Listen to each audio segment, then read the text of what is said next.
everybody, and welcome to the Inn. Recently, Blizzard has announced their newest expansion, the Mean Streets of Gadgetzan, and we're actually going to Eddie and I are here, as always, to break down the new cards. Basically, what are these cards, what do we think, and yeah, that kind of stuff. So, in general, I think before we delve in, since this is the first video of the card breakdowns, we're going to kind of give you an idea of how this is going to go. We're going to actually be alternating back and forth. We kind of have things figured out about how long we want things to, like the absolute limit we want to run. And we're pretty much going to completely break things down. We're going to be coming at it from different perspectives. And we're going to be trying to give a realistic approach of this card. Not just like, we'll see play or won't see play. But really, in general, what can we expect from this card? So we're going to be giving all sorts of perspectives. And it should be interesting. Now we are tackling the cards in the order, and talking about them in the order that they were revealed. We're going to try to get through as much as we can in each video, but sometimes we may not be able to cover all the cards, so any cards that we do not cover, we will be covering next week. And we're going to be doing these until, the set releases. So, talking about Mean Streets of Gadgetzan, I think, Eddie, we could talk about the story or the general setup about the three gangs or whatever. But I think in general, I kind of want to just stick with just the effects and the cards and what it means for a competitive card game. And so I think the most important thing to take out of the expansion announcement in general as a theme are the additions of the gangs in particular, the tri-class cards. Because we can talk about the gangs and the themes and how many cards from each gang there are going to be and all that stuff. But I think, in general, the tri-class cards are the most important thing to take out of this announcement, because these are cards that, although they're not going to be a lot of them, they're cards that basically they can be used by multiple classes. Not for all of them, but they're not class-specific cards. They can be used by, 3 different classes. And this is the introduction of multi-class cards. Not neutral cards, but multi-class cards. And why I think this is exciting is this is something that I've been hoping for a while. Because Magic, if you look at Magic, it has a system where you're not restricted to one mana type or one color.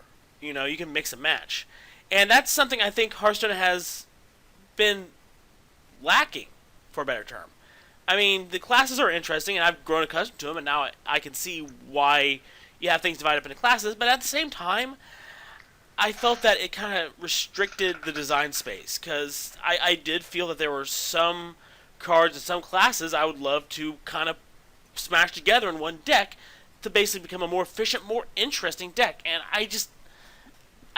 you just couldn't do that before. And I think with the introduction of multi-class cards into Hearthstone, that this isn't just going to be a one-off thing. I think this opens up the door for future design space, not just in these particular class breakdowns of only these type of tri-classes, but any sort of multi-class breakdown, any sort of multi-class mix-up. I'm hoping that means we see more multi-class specific minions. Not only that, but I'm hoping to see multi-class specific spells in the future. I think this is good for the health of the game, and I'm very excited about what this means for Hearthstone going forward. Oh yeah, we haven't gotten to see the other two of the tri-class legendary mob minions yet, but I'm ready to see what it's going to bring as far as the development goes, because and we'll get down into it once we start getting each of the when we really start boiling into those 3 cards that are the tri-class cards and what it will potentially bring to your deck once we get to them. Yeah. So, I'm not sure if there's anything else in particular about the new expansion of the mechanics you want to talk about, Eddie, or whether you just want to dive right in. I'm ready to dive head first into this business. Okay, then start us off. Well, we're going to start off excuse me, with Piranha Launcher. It is a hunter weapon. It is a 5 cost 2/4 with the ability to, when you attack with it, it fires off a 1/1 Piranha. Epic rarity. Now, for me, I'm looking at Piranha Launcher, and I'm going, okay, I can keep board presence with it in Constructed, and in Arena, where the board presence is rather key. Of course, keeping field presence is great, but really, for the costs that it has, I still feel that Eaglehorn Bow is going to be the go-to weapon for Hunter.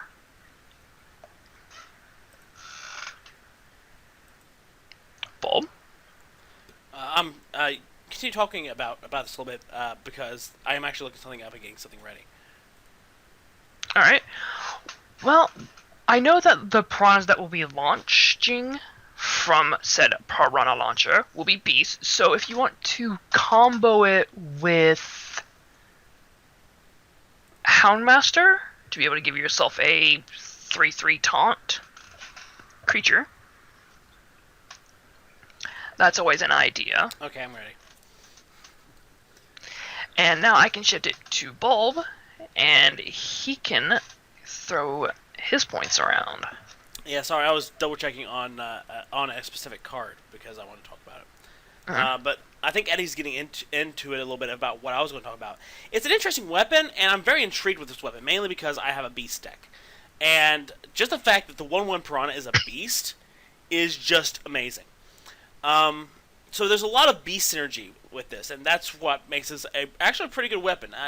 For weapon's sake, it's not the best, but just the fact that it gives you a Piranha when you attack. So you're getting at least 4 Piranhas, at least.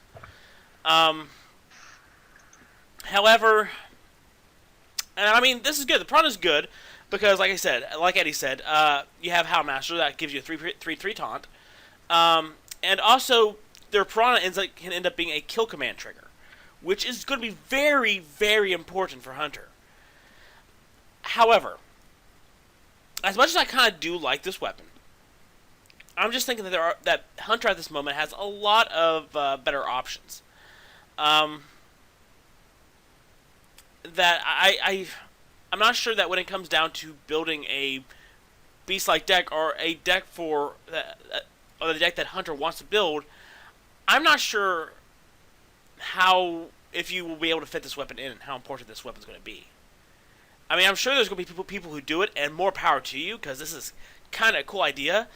But practically, I think that Hunter has a lot of better options at the moment that I'm really not sure how you can really justify fitting this into a deck.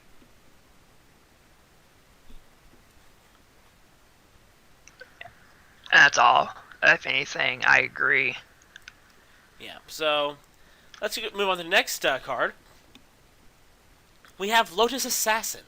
It's a 5-cost 5/5 rogue minion with the ability that starts with stealth, and with the ability whenever this minion attacks and kills a minion, it gains stealth. So this is really this minion is great for essentially being hit and run. You can use it to attack the opponent's face if you want to, but basically it's great. You can just sit him on the field, and then when there's a minion you want to get rid of, you can go attack it, and if it lives, it cloaks itself again. This is brilliant. I mean, I just love this. I mean, I know you can't continuously do hit and runs with this minion, but just the fact that you can basically use it as a control control option in Rogue is perfect, especially with the current Shaman and Zoo meta. This is going to be a very, very powerful card for like a control rogue. Um, so yeah, I think in those sense we could see a different type of rogue archetype, and it could be very very good against a low cost minion meta. Definitely can agree with you on that. Now, the only problem that we're going to have with that is that we're looking at, or at least you gave the examples of the current meta. Now, we all know that when it comes to the new sets, that the meta does shift and it does change. So, I'm not exactly going to put this on an incredibly high pedestal because I don't know what the meta is going to shape out to be just yet. So I'm going to sit, I'm going to wait, I'm going to go, alright. And then after seeing what it shapes out to be, then I can say, like, in a future going forward, that yes, Lotus Assassin is going to be perfect for blah. I know, if anything, for Arena, this will be a really strong card if you can pull it in with your epics. Because it's like, oh, look here, I hide and I can't be hit. And it's, of course, giving you field priority. If you need to hit a Stranglethorn Tiger, that's always a good thing to be able to just trade off of it real quick.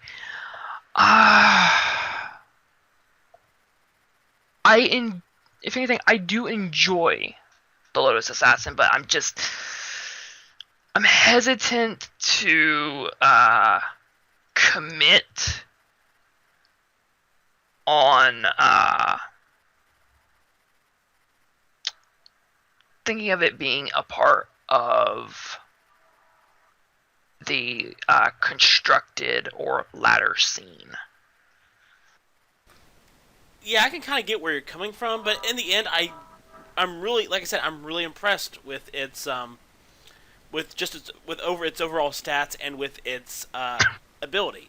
So, I mean, I think it's decent. Whether it will see play or not, I mean, that's up in the air. It's going to really depend on what happens in Rogue in general as to whether this will see play. Mm-hmm. Next up, we have Cabal Talon Priest. Now, Cabal Talon Priest is a 3-cost, 3/4 minion with a battle cry. Give a friendly minion +3 health. Hello, Dark Cultist with battle cry. It's also a priest minion, lest you forget. This is not available to everyone, ladies and gentlemen. Yes, I was about to get to that. It is a priest minion, yes. And that's another thing that's... We're making priest great again. And this is just one of the beautiful starts to it. If you want to give it to... Like, if you want to give that +3 to your... Choo-choo. Yes, the choo-choo. If you want to give it to the...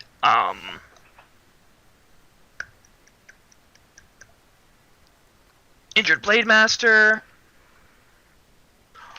or one of the other new cards in this set that we'll get to in a little bit, potentially, or just give it to a minion on the field, like, hey, Lightwell, whoosh, Interfire, whoosh. We can make those OTK decks be coming back into the scene. I like this for both constructed and for the arena. So we can see Control or a Tempo Priest start to flow back into the game itself. Yeah, I think it's a pretty decent minion. I think if it was for any other class, I'd probably just go shrug and say it's okay. The battle cry, I think, is definitely better than what was it, like the death called whatever the guy was. The Dark Cultist. The Dark Cultist. Yeah, I wanted to say Cultist, but I'm going. That sounds like a Cthulhu minion, but it's definitely better than Dark Cultist because battle cry over death rattle. With death rattle, it's very easy to play around the death rattle. Because it forces your opponent to play around the death rattle. With a battle cry, they can't play around it. So I think this is going to be more important for a priest that wants to kind of get those big health minions out there. So for a priest that's kind of been down in the meta lately, this is kind of the general card that it needs. I personally don't think it's overpowered. I think it's kind of just what priest needed. Again, depending on what archetype priest you're running, you actually may or may not be running this, because there are a lot of options that priest has or will be getting. So I think this is just that general early to mid range minion that priest actually just needed to get. Indeed. Okay, so we're going to lump these three all in one, because they essentially have the same type of effect, and we're just talking about the differences in cost and stats. So to give you an idea, there are three different factions that are made up of that are multi-classed between three specific classes, and each of them have three specific multi-class minions connected to their classes. While those other two minions for each class will do something different, so we can actually talk about them individually. Each of them also has kind of a general overall discover another class card type minion. Basically, each of these three minions that we're talking about, the Cabal Courier, the Grime Street Informant, and the Lotus Agents, all of them have the battle cry of discovering a class card one of the three classes within your particular faction. So for Cabal Courier, it's Mage, Priest, or Warlock. Grime Street Informant, it's Hunter, Paladin, and Warrior. And Lotus Agents, it's Druid, Rogue, or Shaman. So this pretty much allows you to actually kind of naturally play with cards from another class. And so that's very interesting. You can kind of mix and match and kind of, depending on your deck, set things up to maybe have some answers and possibilities that you didn't have before. As far as the effect, which I think is the most important thing to consider about these cards, that's the most important thing to consider, is basically the effect. And you're going to be putting these in your deck depending on whether you want that effect or not. And in that case, I think cost and statting is irrelevant, because you're not putting them there for the cost of the stat, you're putting them there for the effect. Now, in general, the Grime Street Informant costs less at 2 mana, but it's a 1/1, which kind of makes sense, because we're talking about Hunter, Paladin, Warrior. Hunter just wants to get a body on the board. Paladin is going to be more interested in buffing up that small body, and Warrior is going to be using it maybe as a control option. Warrior doesn't care about the body either.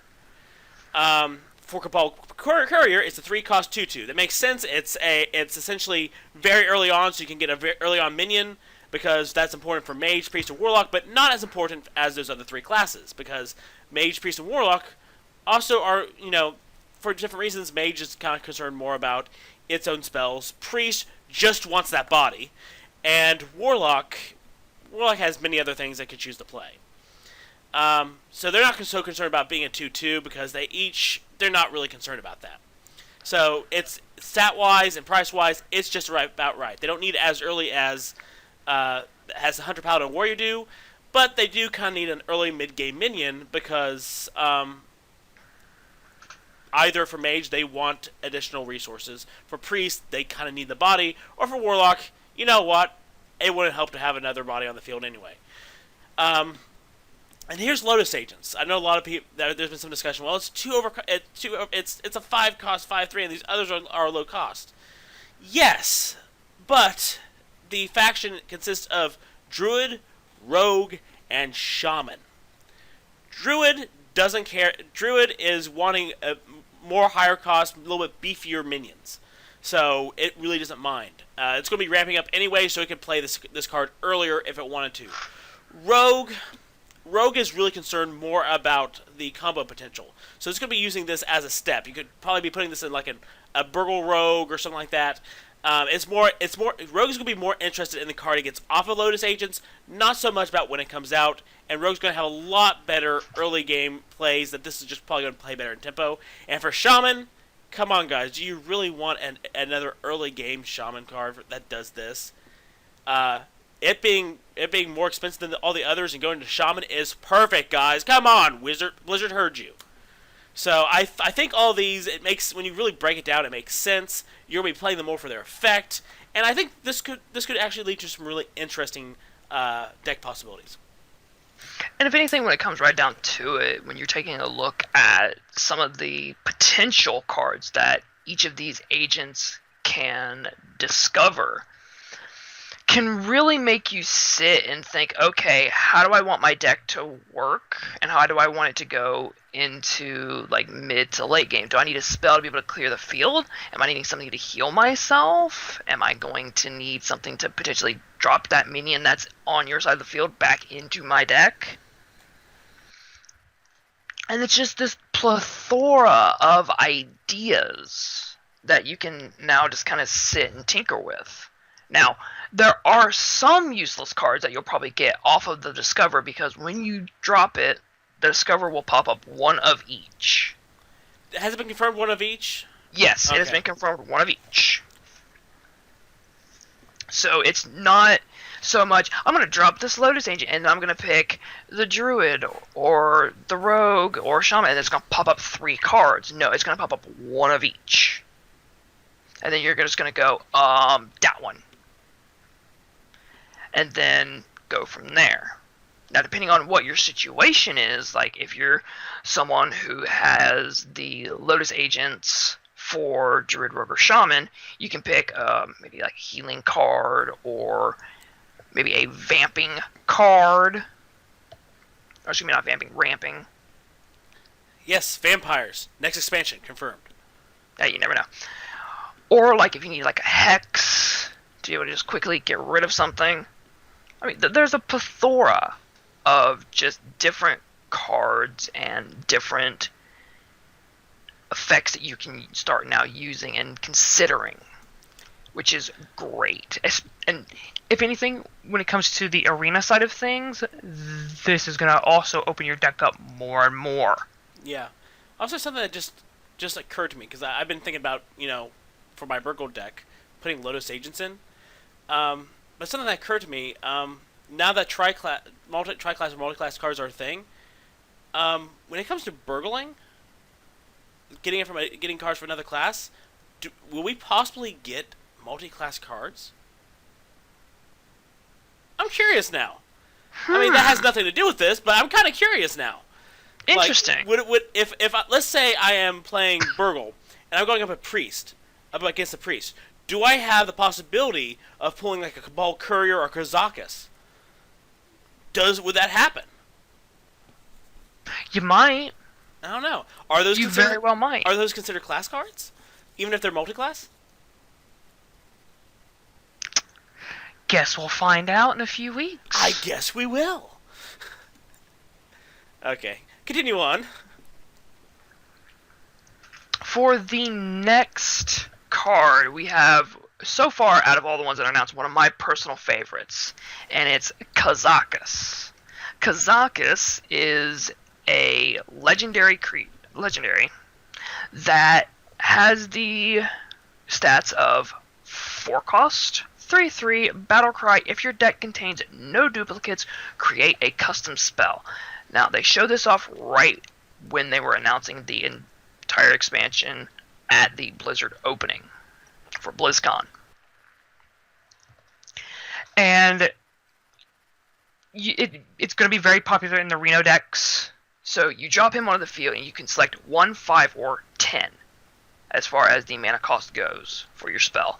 You then pick 2 different effects, and there's over 120 combinations that you can get from Kazakus. So you have a humongous variety of being able to do something with Kazakus. So, being the priest, or mage, or warlock player that you are, you can definitively try to start working him in and trying to figure out, okay, how can I make this work? And if anything, I can see Mage and Warlock running, trying to implement him into the Reno decks. I'm not exactly sure how Priest will operate it just yet, but hey, you never know. Reno Priest 2016/2017? In Arena, oh god, Arena, if you can get him. That will be a nutty legendary for you to have in your deck. So, I personally love this card already. Yeah. I think it's very interesting. I think it's very important that he can allow you to essentially craft answers that you might not have. But like I said, there will probably be some experimentation with players trying to create Kazakus decks. I think it's more likely that he will just fit into existing decks that are built around Reno Jackson, rather than people just outright making Kazakus decks that would just stick around. In general, though, I see the importance of it, but it's not a card that jumps out to me. I mean, if I get him or put him in a certain deck, I actually have a deck in mind now that I could put him in. But he's not as exciting for me as I think as some other legendaries are. I see the potential in him, and I think that he's going to be getting some use. But for me personally, I could take him or leave him. Fair point. But speaking of something I am definitely taking, let's talk about I Know a Guy. It's a one-cost warrior spell that allows you to discover a taunt minion. Now, Eddie and I have talked about before about whenever Blizzard has or has not been pushing certain archetypes. And normally they just put a few cards out there and it's consistent enough that they're pushing an archetype. But sometimes they heavily push an archetype where basically they're saying, this is a thing, we're going to make sure it's a thing, and you can't say anything about it because there's just going to be so much out there. They did this to a lesser extent in Gadgetzan with Beast, because they finally made Beast Druid viable. You finally now had, over enough expansions, enough stuff to make a very viable Beast Druid deck. But still, they haven't pushed anything as hard as they pushed Taunt Warrior. Now, they've introduced the idea of Taunt Warrior way back in the Grand Tournament. They've introduced tech for Taunt Warrior every now and then, as recently as Gadgetzan. So, Taunt Warrior definitely is something that every single set Blizzard tries to give something for. But, and we're going to be getting into this as we get further into the cards, we are seeing a heavy push in this expansion for Taunt Warrior. Blizzard is going to make sure that, basically, if there's no reason why this should fail as an archetype after this expansion. If it falls flat, and if it does fall flat on its face, then it's probably not an archetype anybody is interested in for whatever reason. Personally, I think if there's any time for Taunt Warrior to rise from the ashes and just grab a hold and shake the meta, this is the expansion for it. I'm very excited about with all of the various different tools that we are getting, and when it comes to all the different tools, I Know a Guy is first and foremost the most important tool we can possibly have. It's the what's the name of that Death Rattle card in Rogue? The Undercity Huckster or Tomb Pillager? No. Talk about Death Rattle. Novriak? Huh? A Novriak? No. Oh, no. Journey Below. Yeah, it's the Journey Below. Yeah, it's the Journey Below for Taunt Warrior. Because it's essentially the same thing. It costs 1 mana, and you can discover a Taunt Minion. Basically, if you're running Taunt Warrior, you're running 2 of these. Because you can get as much taunt and whatever answers you need for the mana curve as you possibly can. This is such an important card. I mean, it's a must-have card. It's going to be meta-defining. I am very, very excited about this card. Now, I'm just going to rein it back just a little bit. I'm not exactly sure it'll be meta-defining, mind you. Because we don't know exactly what the meta is going to hold just yet. However, being able to equip your deck with the ability to be able to defend itself with something like Chill Maul or one of the other new taunt creatures from this expansion, which there are a few taunt creatures that have popped up this expansion that I am very much impressed by. As well as potentially bringing about a new archetype for Warrior, which, I mean, just from this meta alone, there were at least 8 different Warrior decks that you could play. So now it's like, okay, are we going to add a 9th? Are we adding a 10th? I'm just going to stop you there. It's not a new archetype. It's an old archetype that Blizzard has been trying to push. It's not brand new. Sorry. When I say new archetype, I mean something that people are going to take serious and really put it in the forefront to make it actually run on like ladder and run in tournaments. Pardon me, I should probably better clarify it. If anything, also, this is going to be a great card in Arena, because you can discover your Sludge Belchers and things like that. So. Yeah, I get where you're coming from with the, well, we don't know what the meta is going to do yet. But that's also why I said that Blizzard is giving Warriors so many tools for Taunt Warrior to just finally gain a foothold. Basically, not just 1, 2, or maybe 3 cards. They're giving them all the cards. Basically, they're just looking at Warrior and looking at the meta and saying, basically, we gave you all the tools you needed. If this does not gain a foothold in the meta and become meta defining, then it's basically the player's choice in the matter, and there's nothing more we can do. And that's what I'm saying here. I think, you're right. Ultimately, it will come down to what people play and whether people will play it or not. But basically, Blizzard has put so much Taunt Warrior specific stuff into this expansion that I feel that if it does not grasp a hold in the meta at all, then there's nothing more Blizzard can do, because they basically shoved everything they possibly can into this archetype this time around.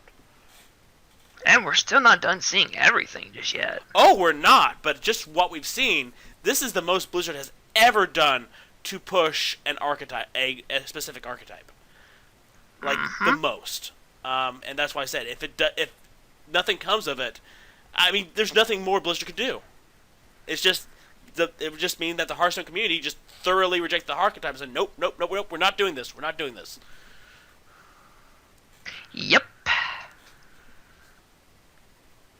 So, if anything, the next card on the list is a Big Time Racketeer. It is a 6-cost 1/1 creature with a battle cry. Summon a 6/6 ogre. Now, this card's gonna be a good card for Arena because field priority, being able to drop in that 6/6 ogre, as well as giving the card Moonglade Portal in Druid a bit of a kick in the pants. So there is a chance that when you use Moonglade Portal, you'll drop out a 1/1 now. And it's like a bit of a gut punch, but we'll be alright. We'll be alright whenever we go to play it. Also, if you want to combo the Racketeer with something like Bran Bronzebeard, you can get 2 6/6s out there.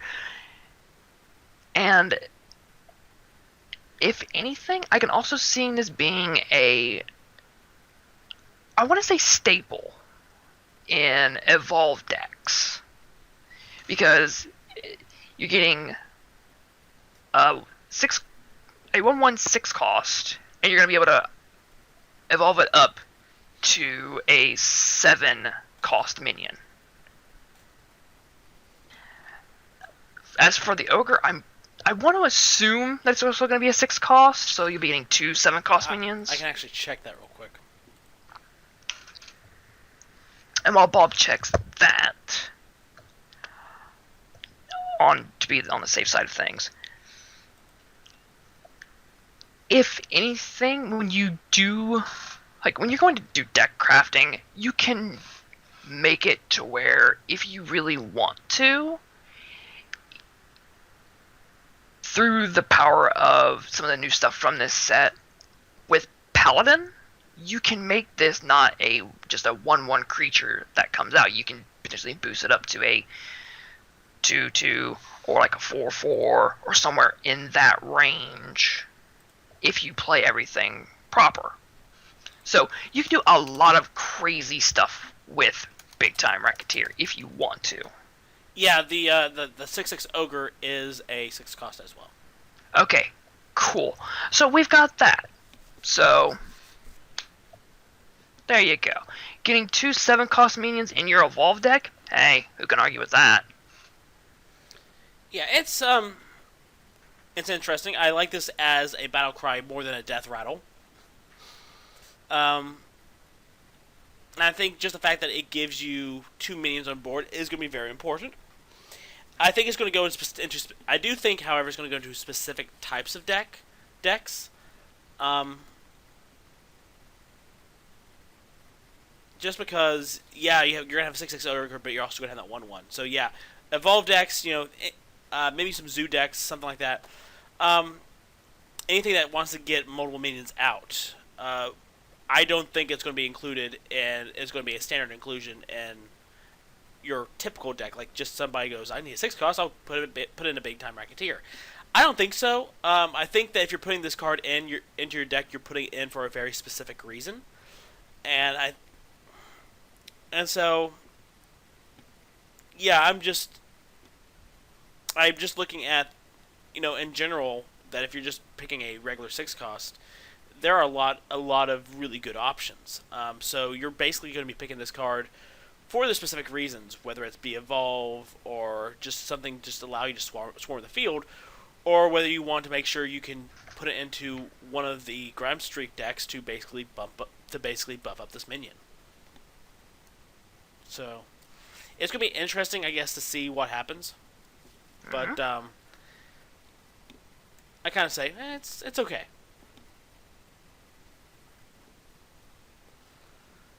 So next up is Getaway Kodo. It's a 1-cost paladin secret that says when a friendly minion dies, you return to your hand. Ooh, the stuff we can do. Oh yes. Maybe a potential return of Secret Paladin to the meta with this card. I mean, Secret Paladin in Standard kind of took a hit with the loss of Avenge. But I think Getaway Kodo might be just what Paladin needs. There's a lot of really, really great cards for Paladin that this just opens the door that I get it back, along with, let's say, Redemption. It's great. I mean, I'm going to be probably running at least one of these in some of my Paladin decks I have planned. So, I mean, I'm very excited about this card. Yeah, if anything, I love the combo aspect of it, of being able to potentially get another Tyrion back to my hand, or getting Ragnaros Light Lord, or just any decent or good card that could definitely come from this. Now, I highly recommend not, if you're going to run Secret Paladin, I highly recommend not running Noble Sacrifice to go along with this, because the last thing you want is that little booger coming back, a copy of that little booger back in your hand. It's like, no, I don't need this. But you have a lot of ideas and playability to go along with this, so definitely take advantage of it. Oh yeah, this is gonna be a great card. So the next card we have is Second Rate Bruiser. It is a 5-cost 4/5 taunt that costs 2 less if your opponent has 3 minions. At least 3 minions. So all of those Zoo decks, or all of those decks out there that play a lot of fast or vampy boards. We're back to the vampire expansion. Yeah. You have a card that finally is able to look at the board state and just go, no. Just slow down and think about what you did before you go trying to keep throwing things at face. Granting, yes, it has one less attack than the thing from below, but being able to cast this as a 3 cost is great.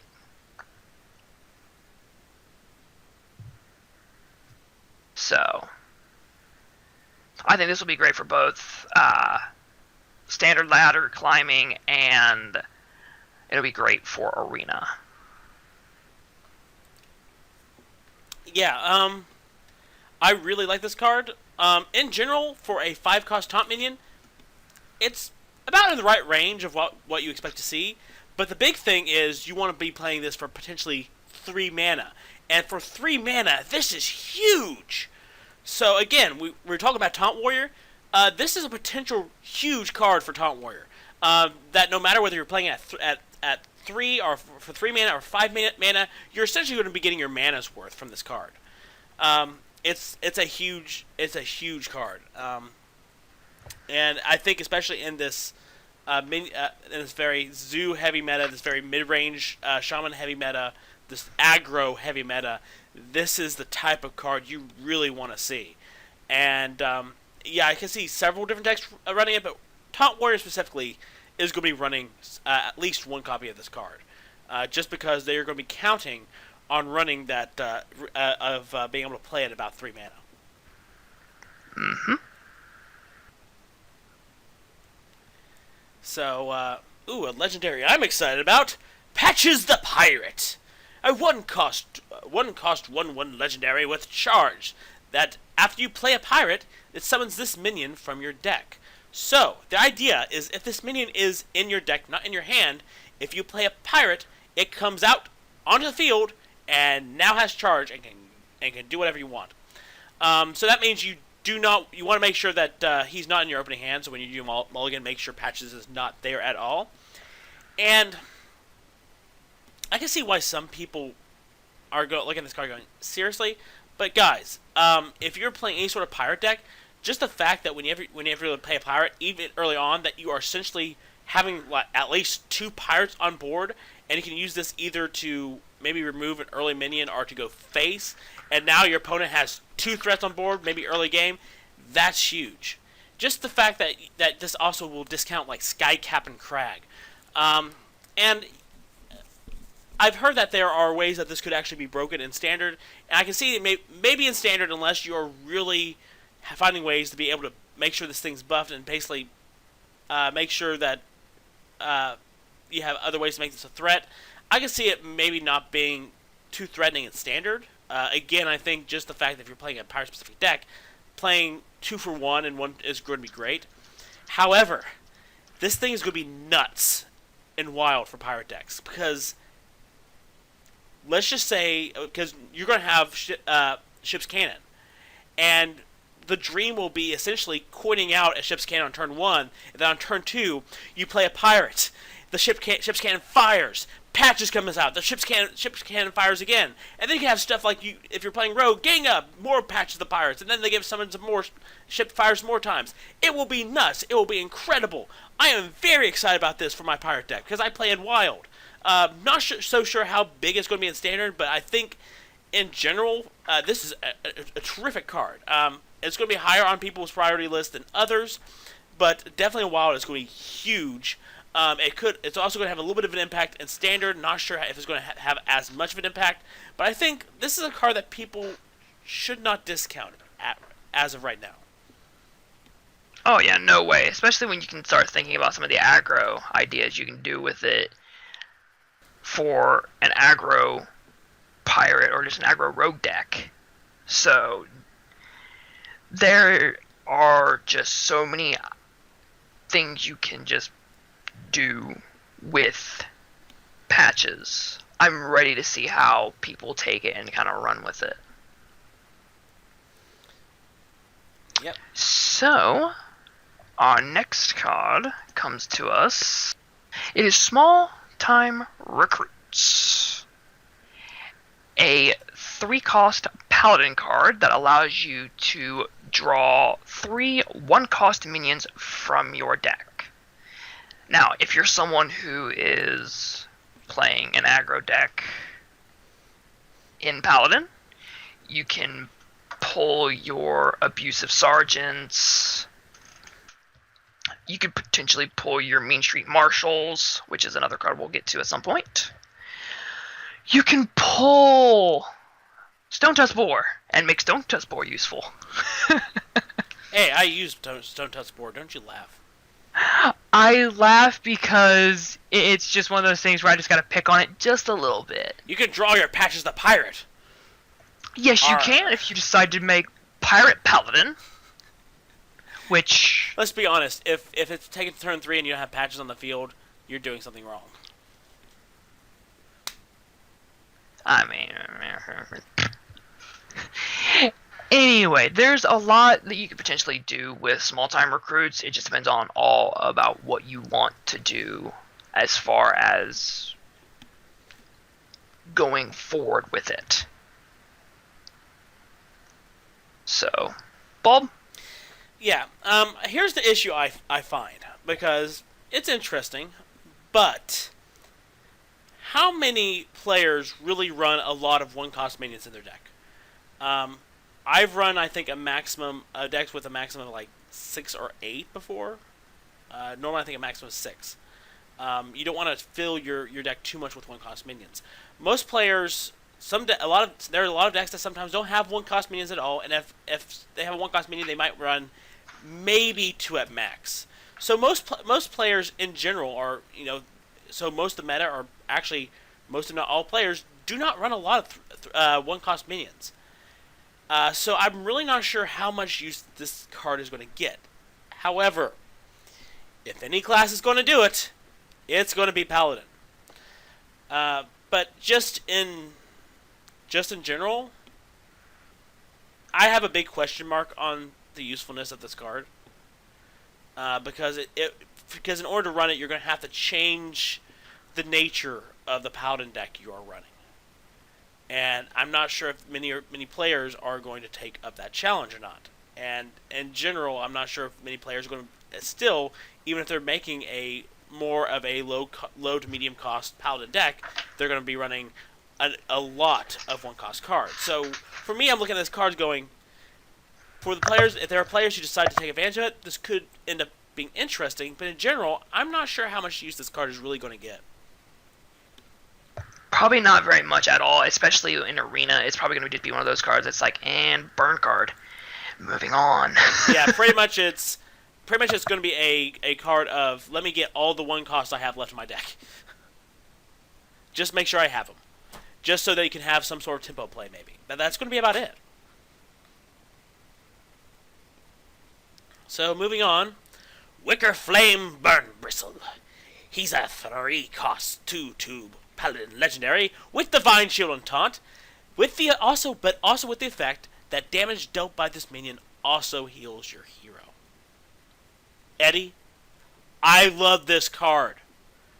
This is probably the legendary so far I am the most excited about. And I get it. For a lot of people, this doesn't look like much. Just 3-cost 2-2 man. But, guys, it has Divine Shield and freaking Taunt. Essentially, it's just by itself. It's either for 1 mana more, it's a Shield Mini Bot with Taunt, or it's a Noyotron with 1 more attack. And, if it was that, you'd be wondering, why is it legendary? Because when it deals damage, you get healed. And it has Divine Shield and Taunt, which means this thing's going to be annoying as crap to your opponent. They're going to hate. It's just going to be annoying to the opponent. And the fact that I think Paladin gets a lot of use out of the Divine Shield Taunt combination, that if I was running a Divine Shield deck, I want to pack as much Divine Shield and Taunt as I possibly could. And Wicker Flame Burn Bristle is good whether it's early game, just to provide that extra bit of coverage and annoyance, or late game, just to provide those heals, especially if you have all these tools to buff it up. And all it needs is like one of what is one Blessing of Kings to make it a very annoying Tyrion. So yes, I love this card. I think so. There are a lot of people discounting this card, and those people are going to get very annoyed when I'm playing my Divine Shield deck and I drop this thing and just look at it because my Divine Shield deck needs the heals, and I'm just looking at it going, hey, look, another Divine Shield taunt minion you now have to go through. Have fun. Screw you. I may have to revoke my Kazakus vote for favorite card so far because I do agree with you on a lot of what you've said.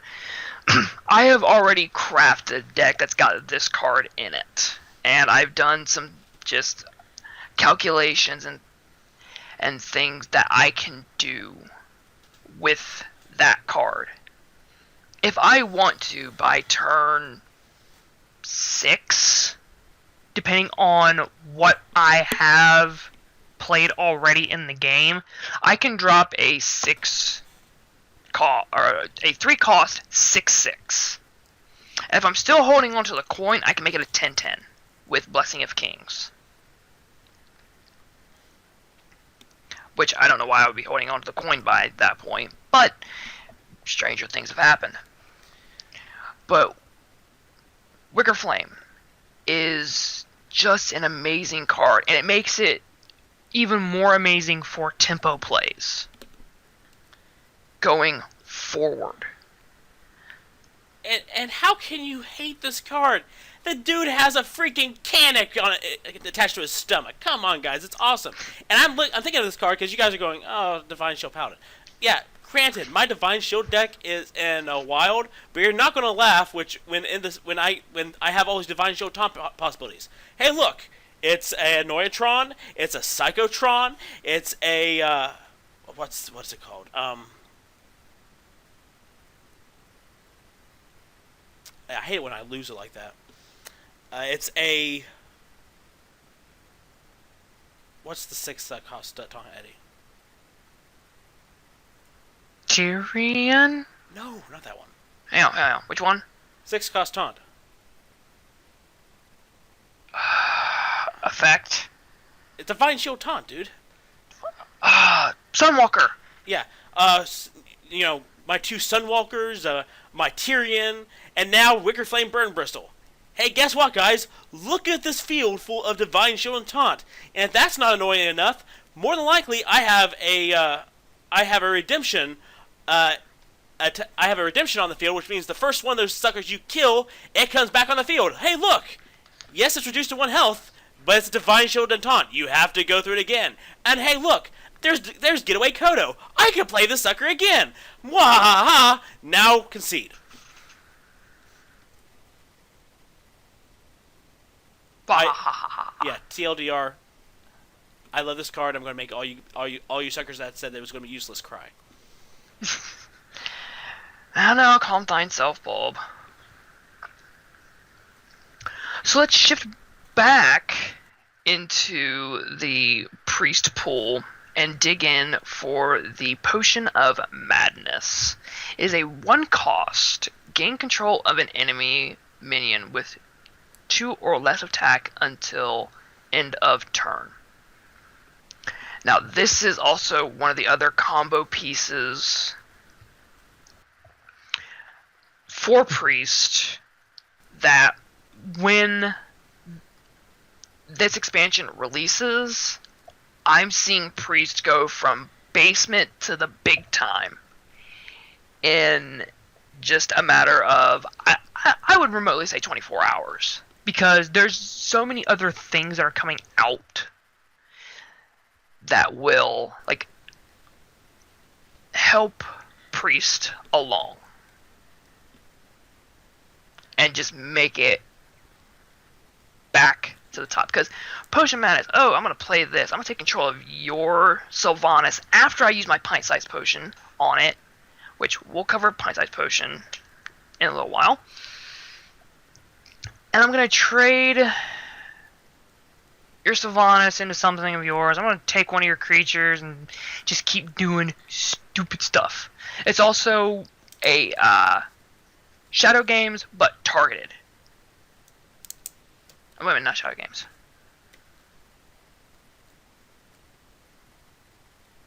I think it was Mind Games. Shadow Madness. Shadow Madness. Thank you. I'm That is useful the for one. once. Yes, Shadow Madness. That's what I was looking for. It is a Shadow Madness for 1. And you're taking control of a minion with 1 less attack. So, I like it. I really do. Yeah, I think this card does a lot of what Priest wants to do with controlling things. Grabbing a hold of minion with 2 or less attack, which for 1, man, this is super powerful. Priest can play this easily. It can use it to control things, do what it needs to do, and I just like this. I think Priest is going to get a lot of use out of it. It's going to basically bring the Priest power level up to where it needs to be and what Priest wants to do, which is to kind of control things, to be fair.